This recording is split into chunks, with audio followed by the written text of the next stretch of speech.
BYU not even getting talked about as the team that got snubbed in the playoff. That's bad news for TCU. We'll talk about it next here on Locked on Horned Frogs.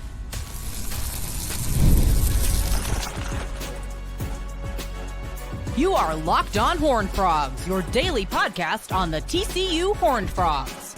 Part of the Locked on Podcast Network, your team every day.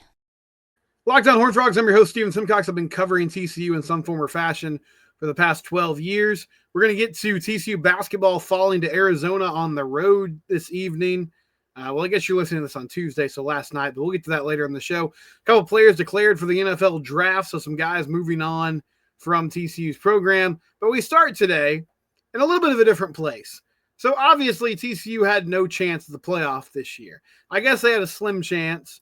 They were still somewhat in contention for a Big 12 championship late into the season. But we basically knew early in the year, losing to UCF, losing to Houston, this was not a team that was bound for the playoff. However, there were still implications and things that happened around the Big 12 this year that is bad news for TCU when it comes to the playoff for the future. One of the great things, supposedly, about expanding to 12 teams was supposed to be the fact that you could get multiple teams in. It wasn't going to come down to winning a conference title or some other subjective things. Now, there's always subjective things when we're talking about crowning an FBS champion because there's a million teams and 1,000 different conferences. I'm using hyperbole to make a point here, but you understand what I'm saying. So BYU this season, they weren't picked to do a whole lot, kind of under the radar. Their first season in the Big 12 did not go super well, but they come out this year and they have a fantastic year. They get out to a super hot start. They go on the road and defeat Baylor early in the season in Big 12 play. They beat Kansas State at home by a huge margin. Take down Arizona, take down Oklahoma State in a thriller. They survive a rivalry game against Utah. And it looks like they're well on their way, potentially, to the college football playoff. Well, they get tripped up by Kansas, who towards the end of the season was a really hot team that made a lot of waves. They also get tripped up by Arizona State, who was in the college football playoff. They won the Big 12. They defeated Iowa State in the Big 12 championship game. They closed the regular season by beating Houston. They rout Colorado in the Alamo Bowl, 36-14 in a matchup of Big 12 teams. A Colorado team that didn't opt anybody out. Shedeur Sanders played. Travis Hunter played. Those guys are surefire first-round NFL draft picks. Shedeur might be the first quarterback taken in the draft. Travis Hunter is probably the best all-around player in the draft. BYU had no problem with Colorado. BYU lost 2 games this year. The timing of those 2 losses were very unfortunate. You lose to Kansas and Arizona State in back-to-back weeks in the season. That's not good for your playoff hopes. But who got in over them? SMU, right? A team that they beat earlier in the season in what was an ugly game, 18-15, but bottom line, they survived it with their performance on defense that night. Indiana, which had 1 loss. They didn't end up playing in the Big Ten championship game. They got throttled by Ohio State. But when people were talking about playoff snubs and contenders that should have been in the college football playoff above SMU and Indiana, and there was a lot of weeping and gnashing of teeth over those few days after those first-round playoff matchups because, oh, man, we had a couple blowouts, so we got to just blow the whole thing up. Kirk Herbstreit was whining on SportsCenter about how we shouldn't care about wins. We should basically just look at recruiting rankings and pick the 12 best teams because who cares what your wins are? Who cares what your record is? It should be about your resume. Lane Kiffin turned into a college football Reddit poster and was just on Twitter or X or whatever you call it each and every day, trolling the masses, saying, well, I guess, great job, committee. You really put together a riveting playoff. Insinuating that Ole Miss should have been in, even though they fell on their face against Kentucky, and they paid millions of dollars for their roster, and they couldn't win against Florida and Kentucky. Maybe take a seat, Lane. I think you're a funny dude. I think you're fun for college football, but take a lap on this one. South Carolina with Shane Beamer. Oh, poor Mizzou. All these SEC teams that should have been in. Alabama. Will anybody stand up for the poor underdog in Alabama that's constantly getting thrown to the side? But nobody made a peep about a BYU team that lost 2 games on the year. And yes, I understand. It was late in the season. It was bad timing. The loss to Kansas was not great. The loss to Arizona State at the time didn't look great, but guess what? Cam Scadaboo single-handedly just took over the league and took over the country and won a Big 12 championship. There were some other people involved. Arizona State's a Big 12 champion. They wiped the floor with Iowa State. They're going to get their chance to make a statement against Texas this week. But nobody mentioned, you know who should have been in? Maybe the team that beat SMU head-to-head in Dallas earlier this year. Maybe they should have gotten a second look. Maybe the team that kept surviving when Big 12 teams would roll into Provo, or they would go on the road, and they were trying to knock them off. They were giving their best effort to pull off a big upset. And finally, Kansas did it. But then they go in the Alamo Bowl, and they just wipe the floor with Colorado. And all the tired narratives about Big 12 teams that have been said for so many years. And listen, I'm not dumb. Well, some of you might think I am. I'd like to think I'm not. I have conceded through the years. Many of you will see this as a TCU podcast. The first thing you will say is, "Hey, Steven, what about that 65-7 loss to Georgia?" I remember that pretty well. The issue that Big 12 teams have is in the trenches. That's the difference between SEC teams and Big 12 teams. Big 10, to a certain extent, but not to the level of the SEC. They have what Jerry Jones would call war daddies up front on the defensive line and big physical offensive linemen. And they also have great depth. And that stood out, yes, in that night at SoFi Stadium when TCU got destroyed. I think the game should have been closer than that, but bottom line was it wasn't. But this is a completely different team. And I think this BYU team, they run the ball really well. They're physical. They're disciplined. Kalani Sitake is a good coach.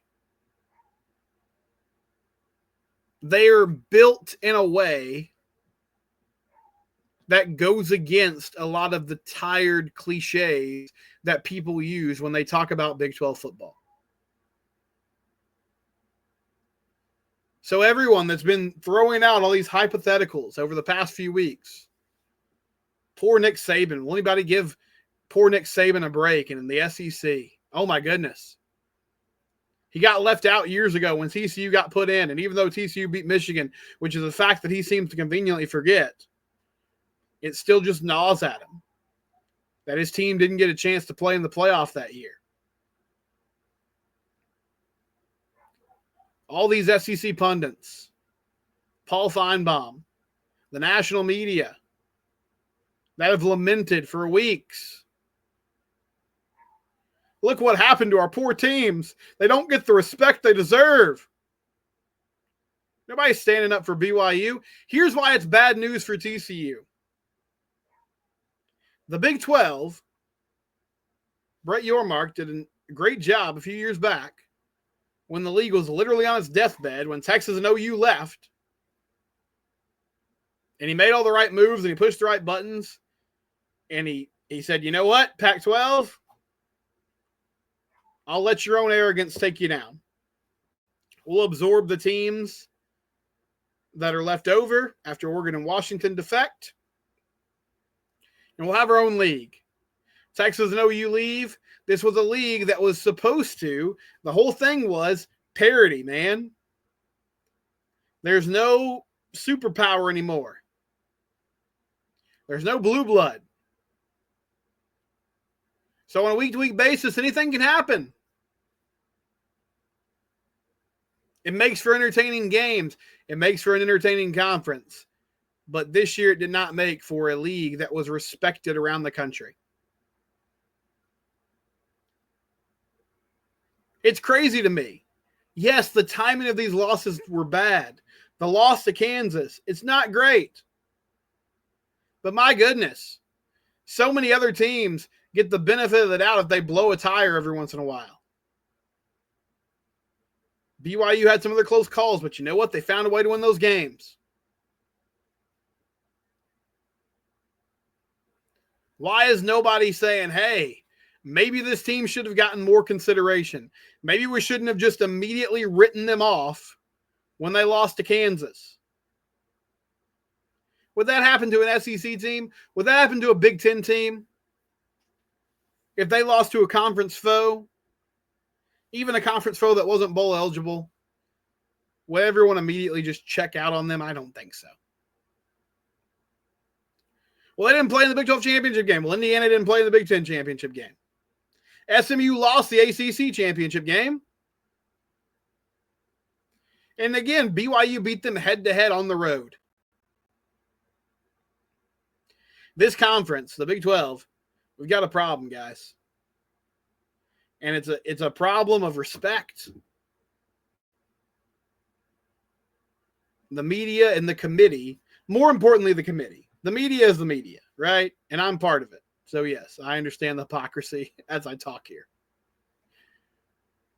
But there's a large swath of national college football punditry. I'm not sure if that's a word. I didn't get the best SAT score. But there's a large swath of people that cover college football on a national level who will just automatically dismiss the Big 12. And that's a problem. But if that's the case, okay, what does the committee think? Well, unfortunately, the committee showed you this year. They also kind of think the same thing.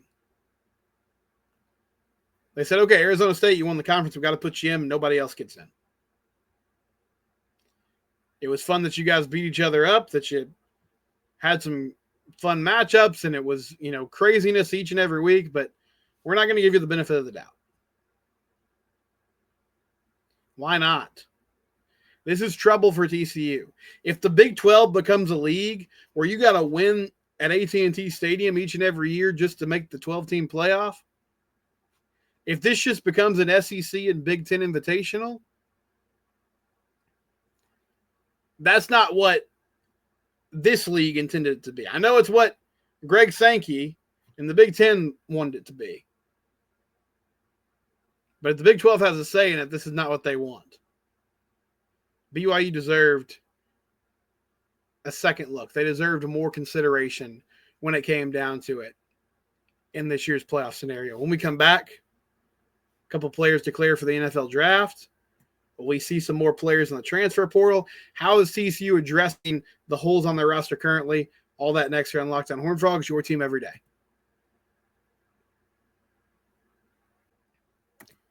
One of the toughest things to do in our world today is just keep up with where your money is going. With all the recurring payments, all the subscriptions, you don't always know, did I sign up for this twice? What's the deal? Rocket Money, they make it easy for you. It's a personal finance app that helps you cancel your unwanted subscription, that helps monitor your spending, lower your bills so you can grow your savings. It brings everything together in one place, whether it's subscriptions, your spending habits, or the goals you want to hit this year. Rocket Money has saved over 5 million users, $500 million in canceled subscriptions, saving members up to $740 a year when they use the app's premium features. One thing that I love, I talked about it here a second ago, the subscription tracker. They show you what you're subscribed to. A few months ago, about 6 months ago, I got some AirPods, right? So I get the AirPods, I put them in, Bluetooth connects. It says, hey, you get Apple Music for 6 months free. Awesome. Get my Apple Music going. And I used it. I was listening to music. I was having a good time with it. Well, those 6 months pass. I don't cancel the subscription. I'm just paying for it for 2 or 3 months before I realize it. The subscription tracker on Rocket Money helped me realize, okay, I need to take that off, right? It's a tough thing to keep up with. Make it easy for you with Rocket Money. Cancel your unwanted subscriptions and reach your financial goals faster with Rocket Money. Go to rocketmoney.com/lockedon today. Again, that's rocketmoney.com/lockedon. rocketmoney.com/lockedon. Couple players declared for the NFL draft. Not a surprise. These guys were out of eligibility, but Bless Harris at left tackle for the Frogs.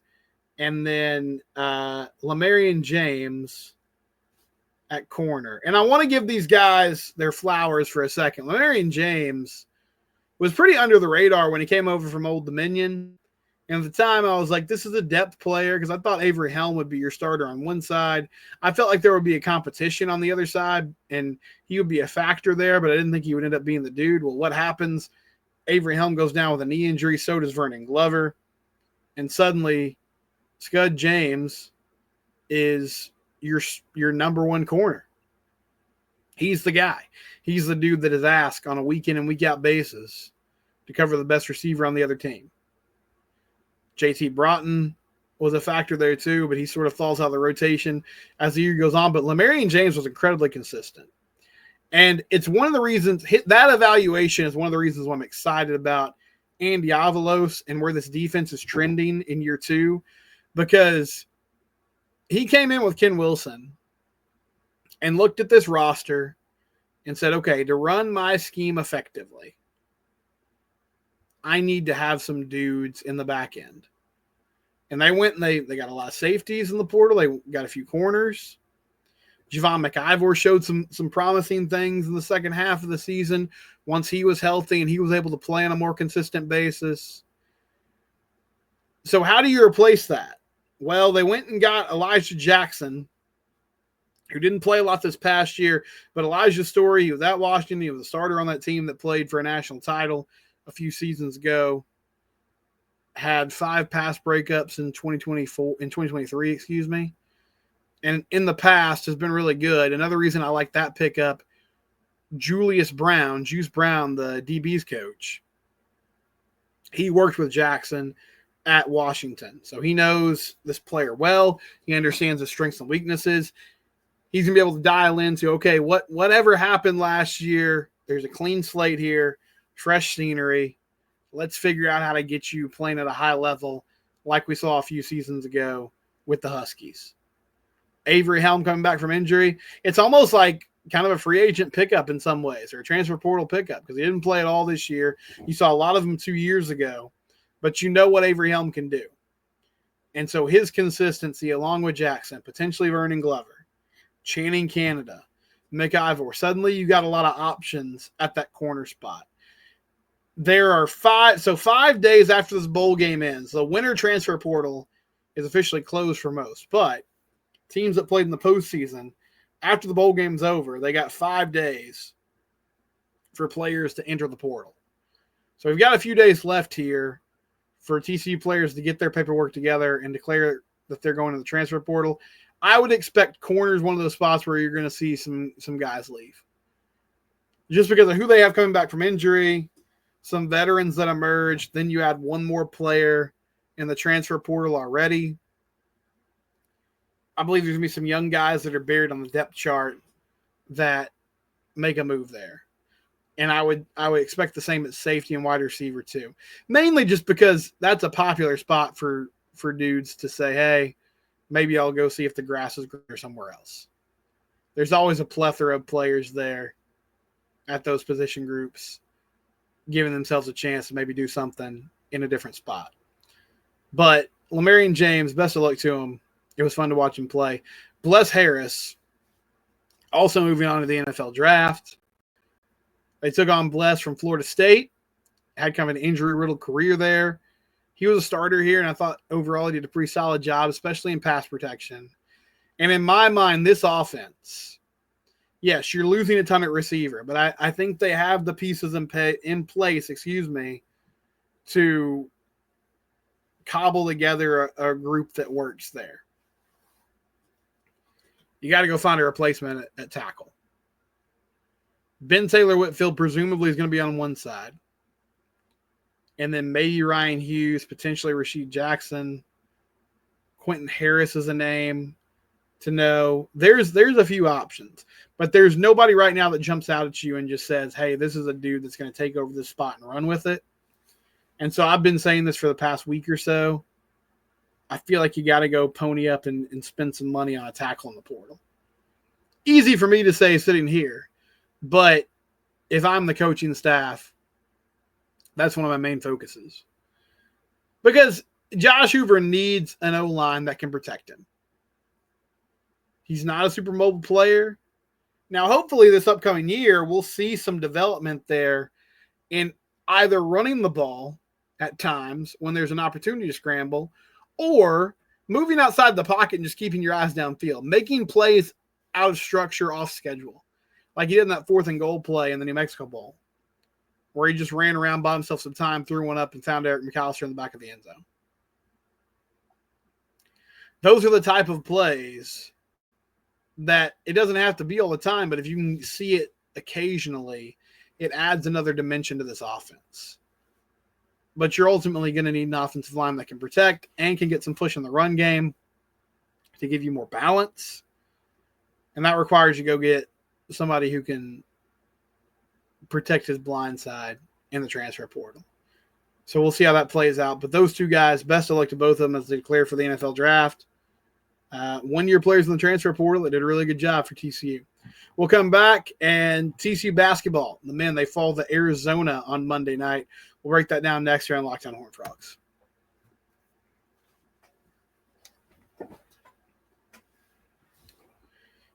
TCU falls in their conference opener on the road in Tucson, 90-81 to the Arizona Wildcats. So Arizona came into this game 6-5. They're now 7-5. TCU also 7-5 overall, 0-1 in conference play.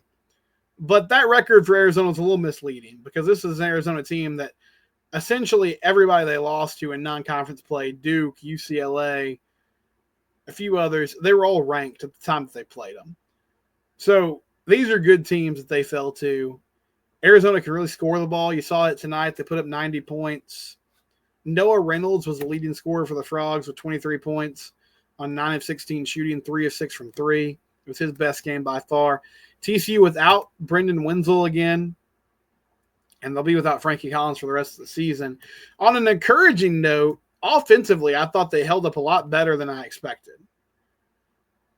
Vashawn Alette had 15 points. Ernest Uday had 10 points. They shot 46% from the field, 31 from 3, 77 from the line. That's really good overall. Now, they never led in this game.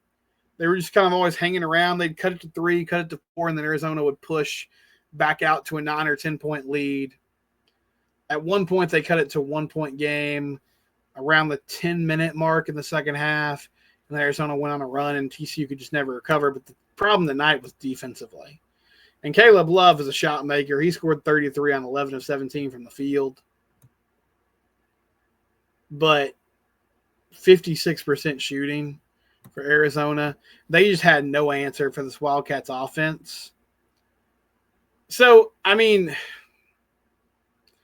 it's just tough. Like, I would love to say, hey, they competed tonight. They played well. Offensively, they showed some good signs. But honestly, I'm more leaning towards the idea of they played about as well as they can offensively tonight, and they still lost by 10 points. And sure, it's on the road, and Arizona's a talented team, all the things. But this felt like a game where maybe you could steal, and they just couldn't find a way to do it. So they fall 90-81 to Arizona. They'll play Kansas State this weekend. Kansas State upset Cincinnati in their first conference game of the season. Jerome Tang had a rough start to the year, but they do get off to a nice start in conference play, at least in that first ball game, with a victory over the Bearcats. Some thoughts from yesterday's episode. Rowdy says Nate Palmer will be explosive next year. Yeah, I like what we saw from Nate in the bowl game. Again, stats don't really pop off the page, but if you watched it, he broke tackles, he made plays, had good contact balance, ran between the tackles well, got north and south, wasn't cute, wasn't trying to bounce to the outside and get big plays, was just kind of following his blockers, making things happen. And it feels like this coaching staff is saying, you know what, we're banking on Jeremy Payne and Nate Palmer being the dudes next year. And I don't think that's an unreasonable opinion to have. It's just there's some unproven things there. Now, Jeremy Payne was really good.